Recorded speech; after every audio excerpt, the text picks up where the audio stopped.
noite. Está funcionando? Estão me ouvindo? Boa noite, boa noite. Feliz Dia dos Pais. Os pais estão aí. Obrigado. Eu falei só para ouvir isso aí do outro lado.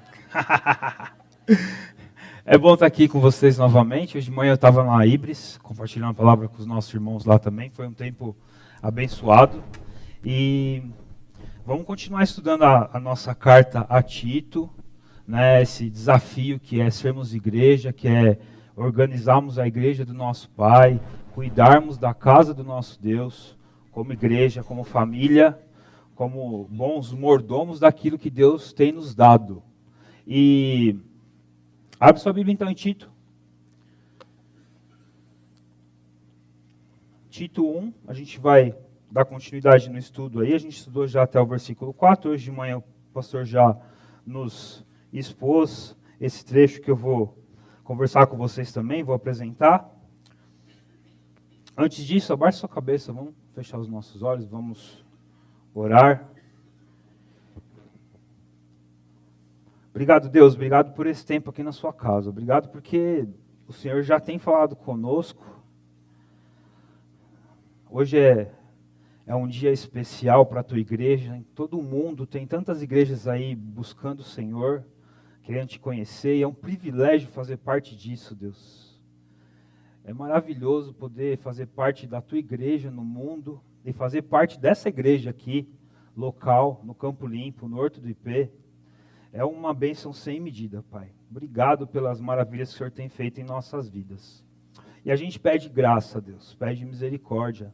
Nos capacita, Pai, a cuidarmos da tua casa, a pôr a sua casa em ordem, a manter o padrão que o Senhor espera de nós, Pai. Nos dá uma vida, um coração entregue nas tuas mãos, para que a gente possa viver verdadeiramente essa verdade que o Senhor nos propôs. A gente possa viver essa vida completa, essa vida perfeita que o Senhor tem para nós, essa vida que vale a pena viver. E que nós possamos ser exemplos para aqueles que não te conhecem, de como é bom viver para o Senhor, como é bom estar na sua casa, como é bom fazer parte dessa igreja, que a gente possa mostrar o Evangelho de uma forma visível em nossa vida. Nos abençoa, Deus, e apesar de mim, nos ajuda a compreender esse texto aqui, vem com o teu Espírito e toca no nosso coração, para que a gente não só entenda, mas viva isso de uma forma real, no dia a dia, não só aqui dentro, mas lá fora, no nosso contexto, família, trabalho, estudos, qualquer lugar, Deus. Que o Senhor seja engrandecido através da nossa vida. Em nome do Senhor Jesus, eu agradeço. Amém. Então, vamos ler o texto de Tito 1, dos versículos 5 até o 9. Tito 1, de 5 a 9. Paulo diz assim, para Tito: a razão de ter o deixado em Creta foi para que você pusesse em ordem o que ainda faltava e constituísse presbíteros em cada cidade, como eu o instruí.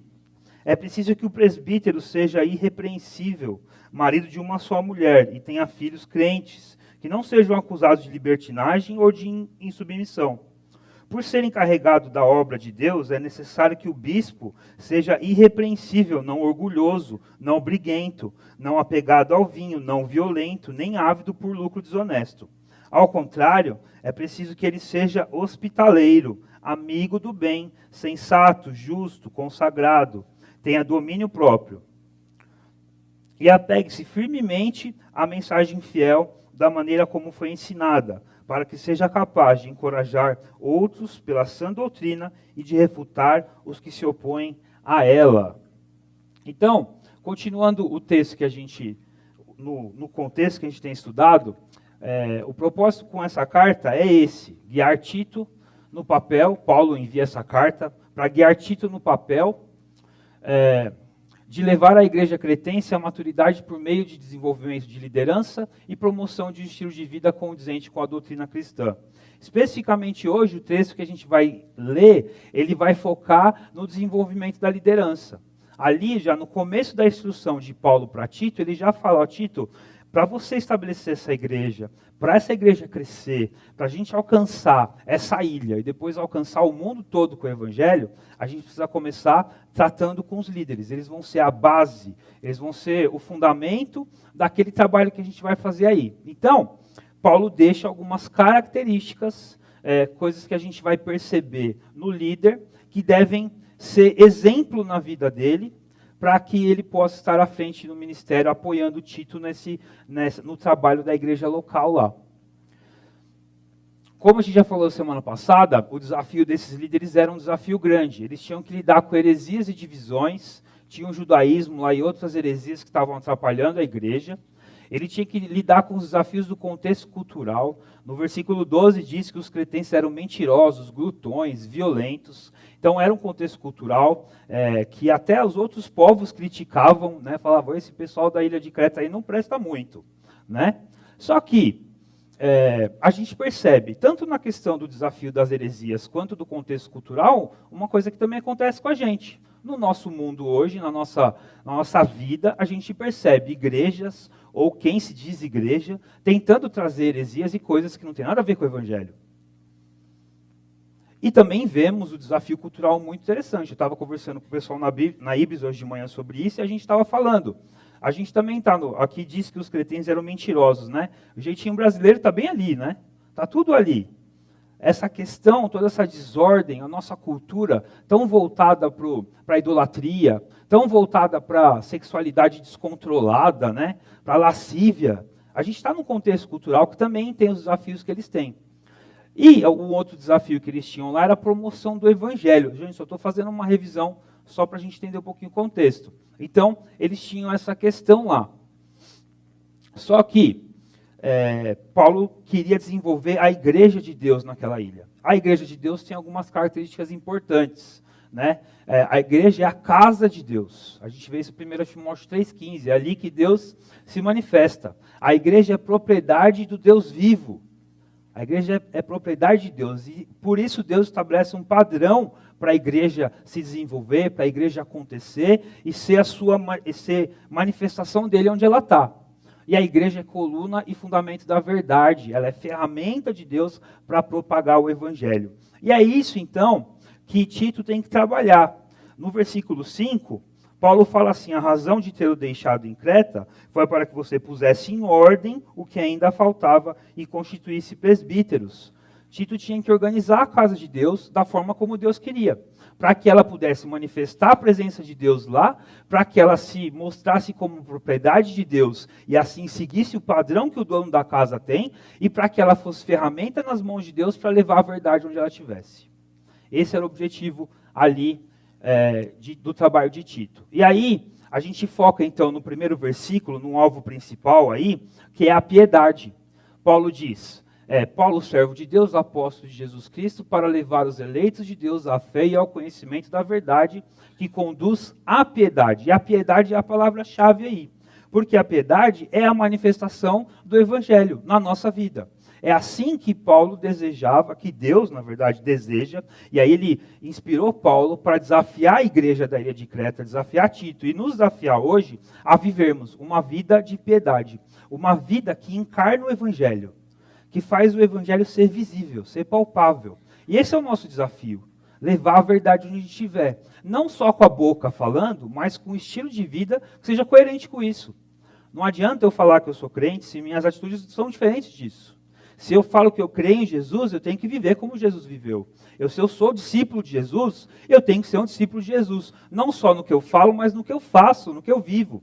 E era esse o desafio aqui. E aí a gente chega, então, já no começo, um foco, um desafio específico para os líderes. A palavra presbítero aqui, ela é usada para designar o pastor. Tem uma outra palavra que ela é intercambiável aqui no mesmo texto, que é bispo. Mas muitas vezes nos evangelhos e no Novo Testamento, como um todo, ela é usada para aquele que é um líder, aquele que está à frente, aquele que é o mais experiente. Muitas vezes ela é usada para anciãos, aqueles que eram os mais velhos do povo. Eles organizavam o povo, direcionavam o povo. Então, ele foca uma questão geral, que é para todo mundo, responsabilidade de todos, mas aqui ele dá um desafio específico para esses líderes, né? O líder deve ser exemplo da vida piedosa. Essa é a questão. Ah, mas tudo que Paulo está falando para Tito aí é para todo mundo fazer? É. Só que, especificamente para os líderes, ele dá um desafio maior. A responsabilidade é de todos. A vida piedosa, eu, você, todos nós temos que viver. Mas o líder, dentro de uma comunidade, dentro da igreja, ele tem um desafio maior, que é ser o exemplo, que é ser o modelo, aquele que vai ser o referencial para que todo o povo siga e haja de acordo. Como Paulo fala lá, vocês têm que ser meus imitadores como eu sou de Cristo. Paulo estava assumindo a responsabilidade de líder ali. Podem me imitar, porque eu estou seguindo a Cristo. Mesma coisa para os líderes da igreja lá na ilha de Creta e para a nossa igreja hoje. É o mesmo desafio. Quem é líder, ele deve se desafiar a ser um exemplo, a ser aquele que vai mostrar, vai ser referência de como nós podemos viver a verdade encarnada. E aí, eu vou te colocar numa situação que você vai ter que pensar um pouco. Um líder não é aquele que tem o título e o cargo de líder. Especificamente, se você prestar atenção nas cartas para Timóteo e para Tito, muitas vezes Paulo não está lidando simplesmente com o cargo. Ele está lidando com o papel. Aquele que conduz pessoas para algum lugar. Essa é uma definição muito simples de líder. Muitas vezes você está aqui, você não é um líder coordenador de um ministério, um líder de um ministério. Mas a gente tem que fazer alguma coisa ali, você decide, gente, vamos fazer assim, vamos levar isso aqui daqui para lá. Você está sendo o líder ali. E esse líder que você está sendo tem que ser exemplo da verdade encarnada, de uma vida piedosa. A forma como você vai lidar com todo mundo nessa tarefa simples, a forma como você vai conduzir as pessoas, tem que ser exemplo do evangelho vivido. Não só aqui, mas na sua casa como pai, no seu trabalho como funcionário, na sua família como filho, como irmão, como tio, em qualquer lugar que você tem você é um referencial de liderança, você tem autoridade, você tem que exercer e viver a verdade encarnada. Agora, quando você não está vivendo isso também, só que quando você está agindo como líder, é claro, a responsabilidade é maior, porque você está em evidência e você tem que mostrar Jesus ali. Você também tem situações em que você é um líder que aí é declarado, é um líder estabelecido. Você é líder de um pequeno grupo, você é professor de uma escola bíblica dominical, você trabalha com as crianças no Horto Júnior, você faz alguma outra coisa que você está coordenando pessoas, levando pessoas para atingir um objetivo, você está liderando. Nesse momento, aí mais ainda como uma pessoa declaradamente líder, você tem que exercer esse papel de ser exemplo, de buscar aquilo que você já deve buscar naturalmente como cristão, mas agora com uma responsabilidade maior, porque você está em evidência e você deve levar pessoas a conhecer o evangelho de uma forma real. Esse é o desafio que os presbíteros têm aqui. Esses que eram os mais sábios, que eram os mais velhos do povo, e eles iam levar esse povo mais perto de Deus, eles iam conduzir esse povo dentro do evangelho e atingir outras pessoas. Então, esse é o desafio para os presbíteros, que eles são líderes como nós, como eu e você, que estavam ali à frente da igreja. Não eram cargos, não eram simplesmente, esses são os presbíteros, eles têm um crachá de presbítero. Não era isso. Eram pessoas que eram os mais velhos, tinham autoridade no meio do povo. O desafio para eles é o mesmo para todo mundo. E para esse desafio existia um perfil. É o perfil para a tarefa. É o que a gente vê nesse texto aí. O Carlos Oswaldo dividiu esse perfil em três seções.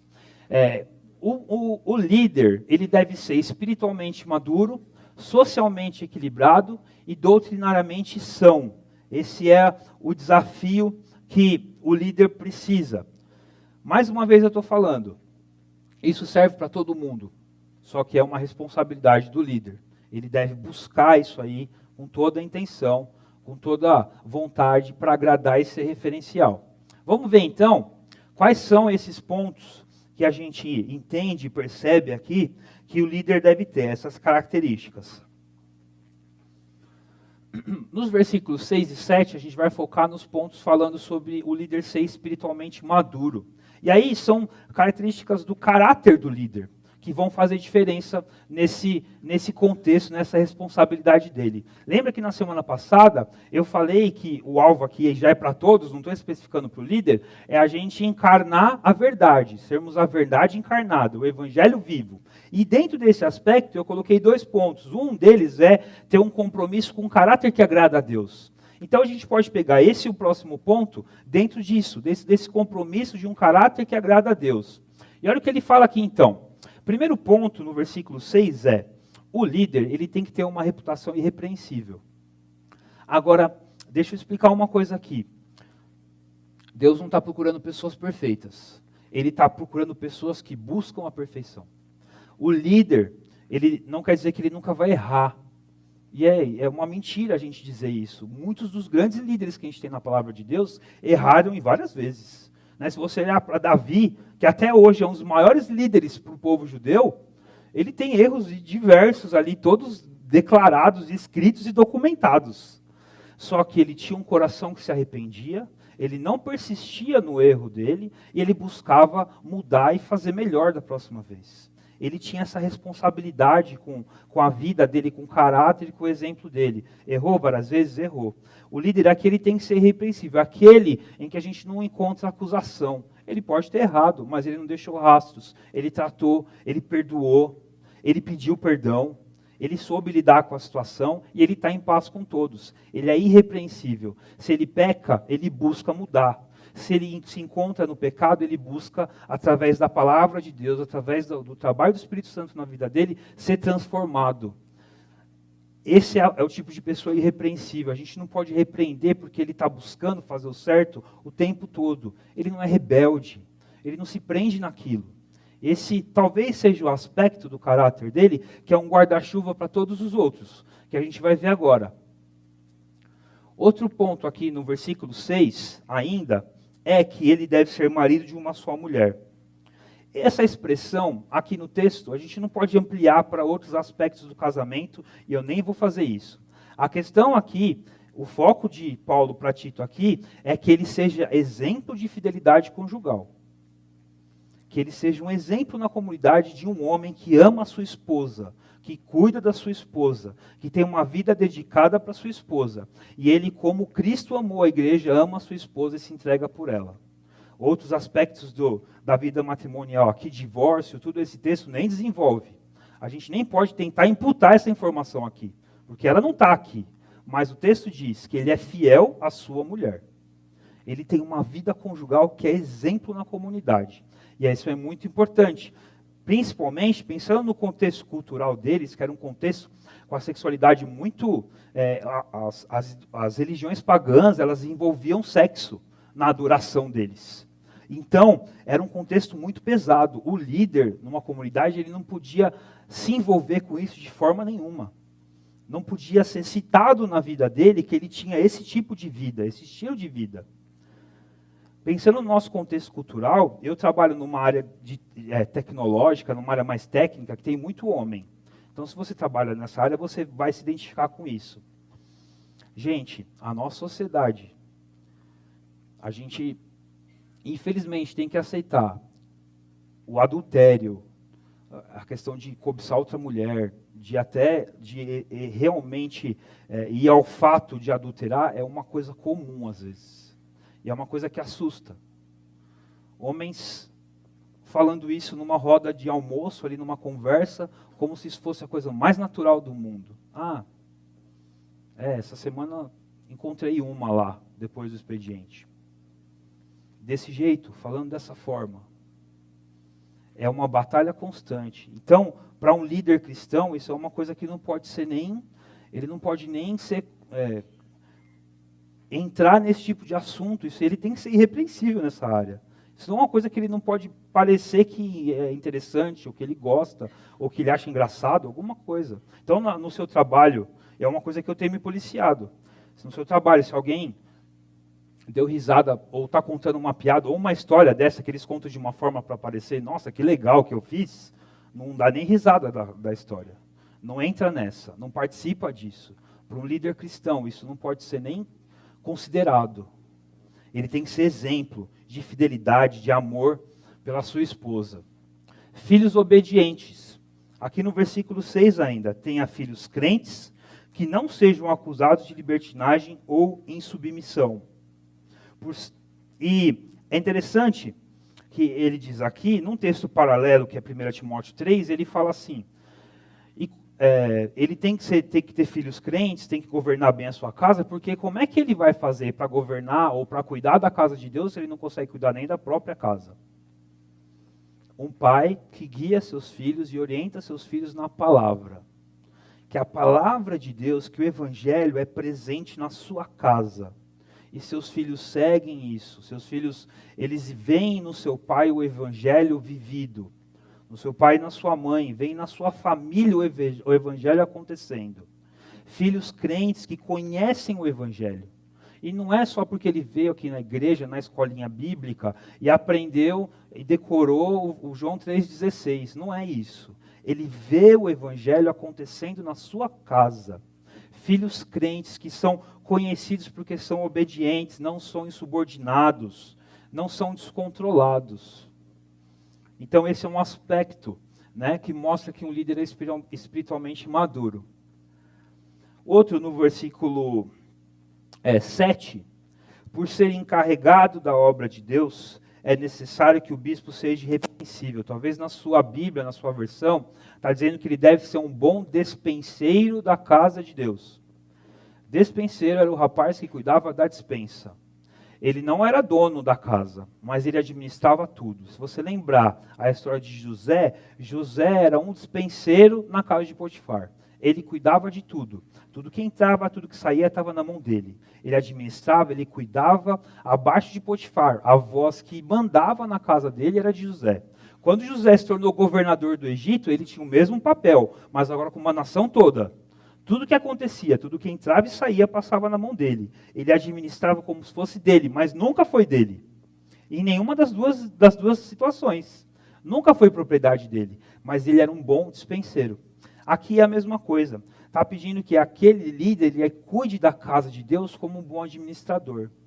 E aí a gente tem que lembrar que o aspecto aqui não é só o prédio. Aliás, igreja não é prédio. Igreja não é construção. O bom despenseiro aqui é aquele que cuida bem do povo de Deus, da casa de Deus, como as coisas na casa de Deus acontecem. É um bom administrador das coisas. E aí ele está muito preocupado, é claro que com pessoas, porque prédio é uma consequência só. Prédio não é o alvo da igreja. É só o que é necessário para a gente poder se encontrar. Mas ele é um bom despenseiro da igreja de Deus, da casa de Deus, um bom administrador. Humilde. A gente não precisa nem explicar isso, né? Não pode ser orgulhoso, diz o texto aqui. Não orgulhoso no versículo 7. Manso, não briguento. Ele não se ira facilmente. Ele é longânimo, ele é paciente, ele é manso. Moderado. E aí, eu vou usar a expressão aqui, que diz não apegado ao vinho. Eu não vou discutir aqui abstinência, se pode ou não pode. A questão aqui é o descontrole. E aí você pode tirar vinho aqui e colocar qualquer outra situação. Televisão. É um negócio que eu gosto demais. Eu vou assistir. E aí a pessoa ela é descontrolada com isso. Ela senta na frente da televisão, tem diversas responsabilidades na vida, mas ela consegue ficar 18 horas assistindo uma série. Tem gente que já pensou, né? Eu fiz isso uma vez. Ficou assistindo lá um episódio depois do outro, esqueceu de dormir, aí tem que trabalhar já. Estou falando porque eu já fiz isso já. Acontece. Videogame, série. Eu estou falando de videogame aqui, tem um monte de adulto, mas eu sei porque os marmanjos tudo jogam. Então, videogame, série, ou qualquer outra coisa que você... Pensa numa coisa que você começa a fazer, você descontrola. Comida também, viu? Ele fala de vinho aqui, mas comida também. Dia dos Pais, aquele churrasco. Você come até passar mal. É um descontrole. Um líder tem que ser exemplo de ser moderado. de cuidar bem das coisas, de cuidar bem de si, ser moderado, não ser incontrolável. E aí tem alguns aspectos que ele vai falar aqui, tem a ver com essa questão da moderação. Ó. O próximo item ele vai falar de não ser violento, de ser pacífico. É interessante que todas as vezes que aparece que uma pessoa não deve ser dada ao vinho no Novo Testamento, praticamente todas, eu esqueci de pegar exatamente os textos, sempre fala depois assim, você não deve ser apegado a vinho, você também não deve ser violento. Porque parece que uma coisa tem a ver com a outra. Não especificamente do vinho, mas do descontrole, de alguém que não sabe se controlar, não tem domínio de si. Então, um líder deve ser pacificador.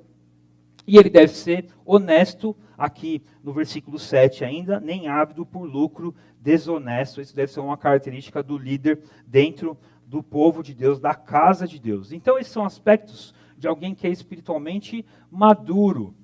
E aí, ele vai falar no versículo 8 de aspectos que são visíveis pela sociedade como um todo. Como é que faz para a gente, como igreja, cair na graça do povo, como diz lá em Atos? Então, aqui tem uma orientação. Como é que a gente faz na graça daqueles que estão à volta da igreja, para que a gente seja reconhecido como aqueles que servem a Jesus, que seguem a Jesus? O primeiro ponto aqui no versículo 8 é que o líder deve ser hospitaleiro. Isso é um aspecto muito importante, né? Ele deve ser hospitaleiro, aquele que sabe receber, que sabe cuidar de quem vem de fora, sabe receber pessoas. Isso é uma coisa muito importante, até porque a gente não trabalha com eventos, com projetos, com coisas, com nada disso. A gente trabalha com pessoas, a gente vive por pessoas, a gente vive por pessoas, a gente ama como Cristo amou. Isso é o nosso alvo maior. Então, o fato de eu ser hospitaleiro, de eu saber receber alguém, de eu saber me comunicar com alguém que está chegando, fazer a pessoa se sentir amada, é característica essencial da igreja. Isso é uma coisa que a gente tem que aprender e muito, e desenvolver e muito. Quantas pessoas, às vezes, não chegam aqui no nosso meio, conseguem driblar a recepção ali, e senta aí como se ela não tivesse... como se ela não conhecesse ninguém. E o nosso alvo é ir atrás dela mesmo que ela não queira. Está aqui, vai ter que entrar no amor aqui, porque o amor é a nossa língua, é a nossa mensagem. Dentro da igreja a gente deve ser hospitaleiro, e o líder deve mostrar isso de uma forma muito evidente na vida dele. O líder, além de viver, como a gente viu ali nas primeiras práticas, uma boa conduta, ele deve estimular essa boa conduta. Aqui no versículo 8, na parte B, vai falar, ele é amigo do bem, das coisas boas. Ele não vai entrar no jogo da brincadeira, que parece engraçado, mas vai fazer mal para alguém. Ele vai lidar na situação, naquele futebol que está legal, mas está pegado, ele vai ser uma pessoa controlada. Ele vai ser amigo do bem, ele vai ser o cara, deixa disso. Não, gente, não vamos discutir, isso aqui é uma brincadeira, isso aqui é para a gente se divertir. O líder, ele é amigo das coisas boas, ele quer manifestar o bem, o amor de Deus, as coisas boas que vêm de Deus. Isso para todo mundo, não só para ele, mas ele deve evidenciar isso. O líder deve ser sensível, deve saber ouvir, deve saber buscar como a pessoa está se sentindo. Aqui o texto diz sensato também. Né? Ele deve ponderar, ele deve ouvir, ele deve falar e conversar com pessoas realmente. Já se sentiu conversando com alguém que não está prestando atenção em você? Ela está ali, ou é aquela pessoa que perguntou, e aí, tudo bem? Mas ela estava esperando que você falasse tudo bem. Aí você não falou, ela já está contando, olhando no relógio, esperando você terminar de falar para ir embora. Isso é uma coisa que não deve acontecer na igreja, não estou falando só de líder mais, estou falando de todo mundo. Você perguntou tudo bem para alguém? Ouça. E se não está tudo bem, chora com ela, ora com ela. Seja um ombro ali, seja a presença de Deus ali, seja o evangelho vivo ali, para aquela pessoa poder se sentir amada. Tem a ver com ser hospitaleiro. Todos esses aspectos que a gente tem falado aqui. Mas a gente deve evidenciar isso de uma forma muito grande. Ele deve ser justo, deve ser santo em sua conduta. No meu texto aqui diz consagrado. ele é entregue, dedicado, sua vida é dedicada a Deus. Ele deve ter domínio de si, a gente já falou desse aspecto já, né? Ter domínio próprio, diz no meu texto. Ele deve ter essas características sendo vistas. E pensa que essa questão de ser socialmente equilibrado mostra características que têm a ver com o trato com os outros, né? Isso deve ser evidente na vida de um líder, dentro de uma comunidade. Deve ser exemplo na vida dele. Último ponto em relação a isso é que ele deve ser doutrinariamente são. E a gente falou sobre isso semana passada. No versículo 9, ele diz que ele deve ser, olha o que diz aqui, apegado, né, ele fala, e apegue-se firmemente à mensagem fiel, da maneira como foi ensinada. Um líder, ele é absolutamente convencido da mensagem do Evangelho. Isso para ele, não tem dúvida. E por isso, ele é comprometido com a verdade. Ele leva a verdade onde ele for, ele acredita, ele crê nisso, ele vive por isso, pela verdade que é o próprio Cristo, que é o Evangelho. E ele também é capaz de estimular os crentes ao compromisso com a verdade. Ele leva outros perto da verdade.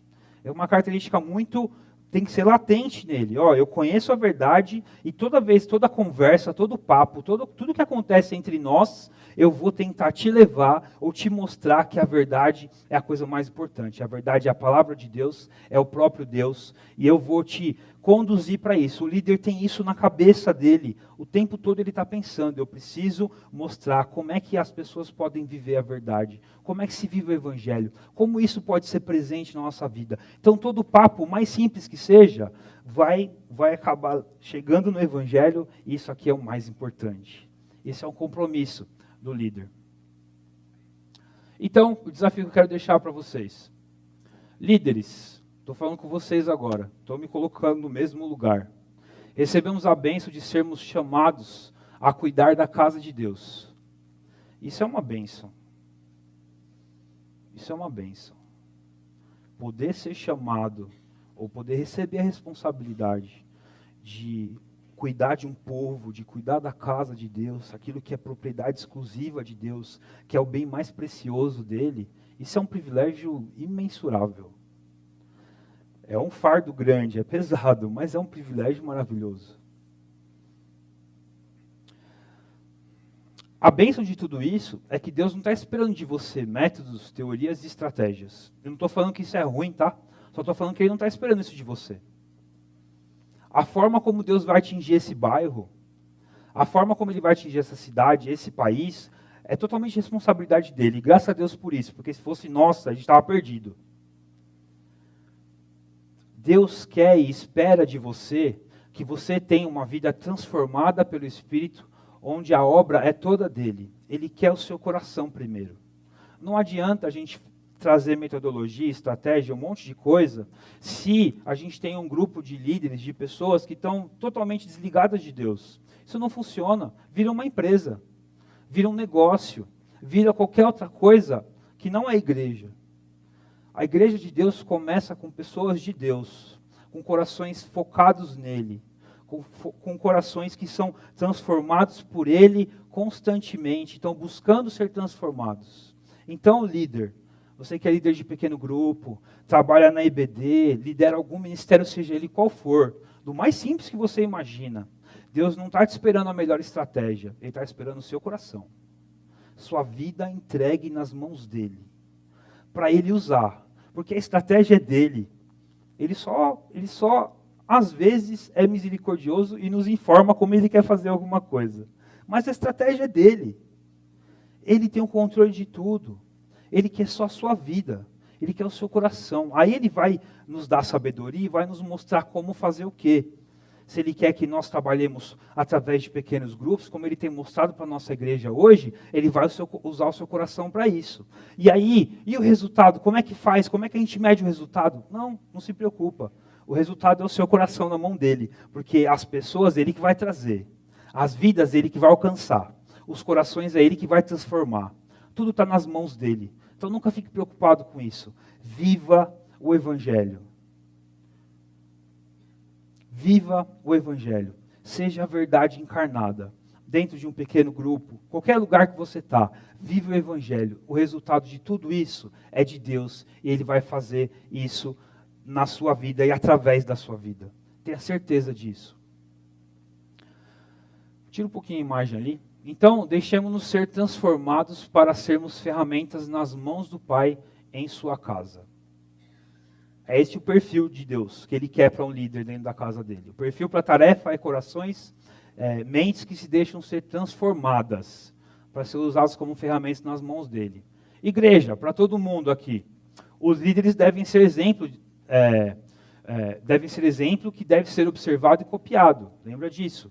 Né? No texto aqui, a gente vai ver em Tito em outros momentos, falando assim, vocês têm que fazer isso tudo que eu estou falando para vocês também. Não só para os líderes, mas para a igreja como um todo.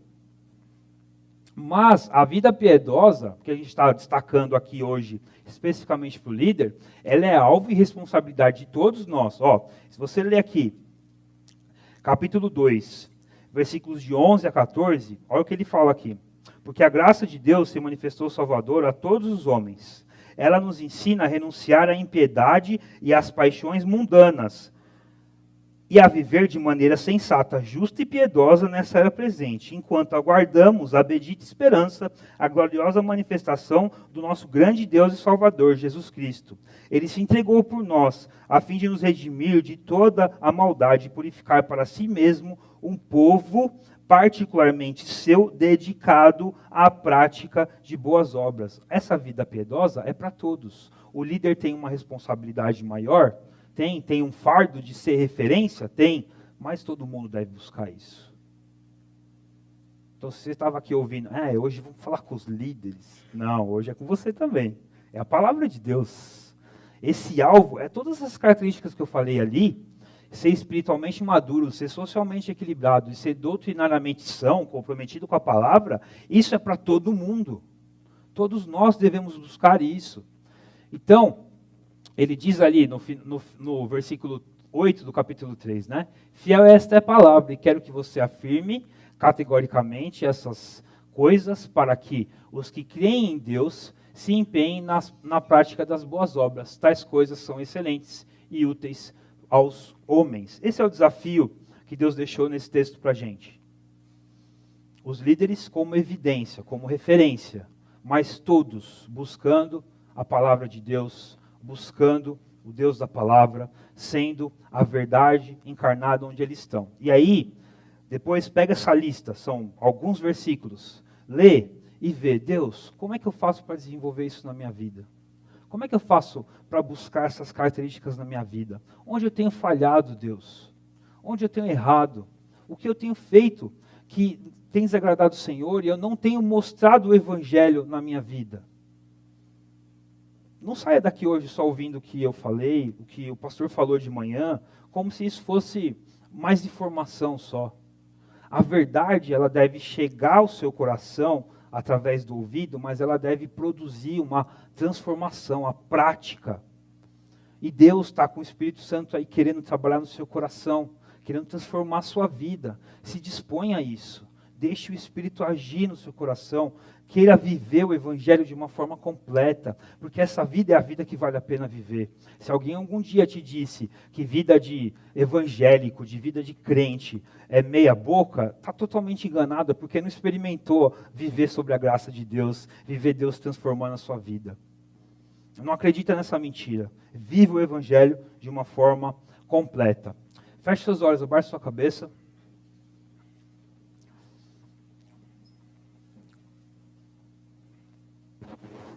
Deus, obrigado pelo desafio aqui da sua palavra,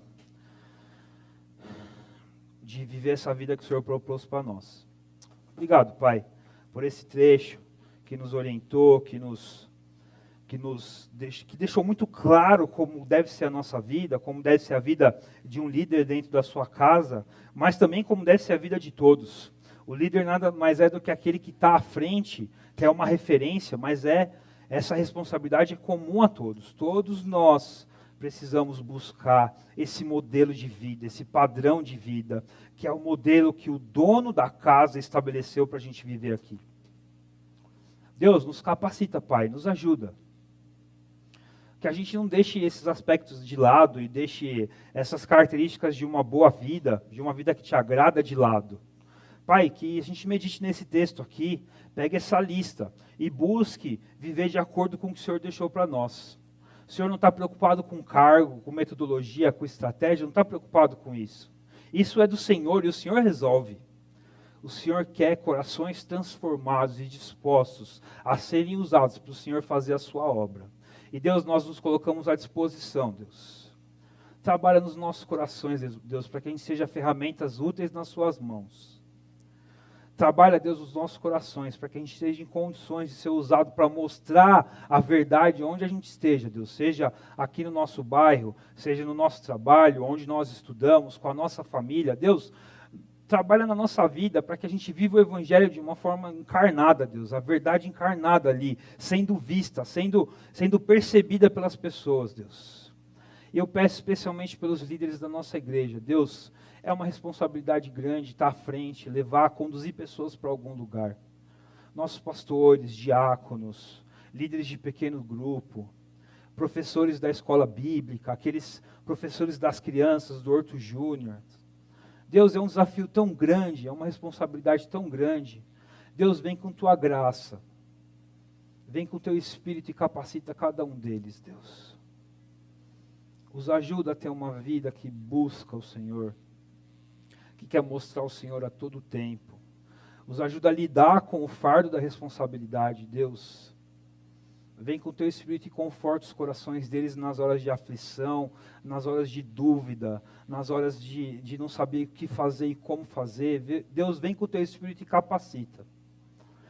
Mas antes de tudo, Deus, trabalha no coração de cada um para que todos possamos ser exemplo, referência de uma vida que agrada o Senhor. E a gente possa conduzir esse povo mais perto de Ti, Deus. Muito obrigado por esse tempo aqui, pela Tua palavra. No nome do Senhor Jesus, eu oro e agradeço. Amém.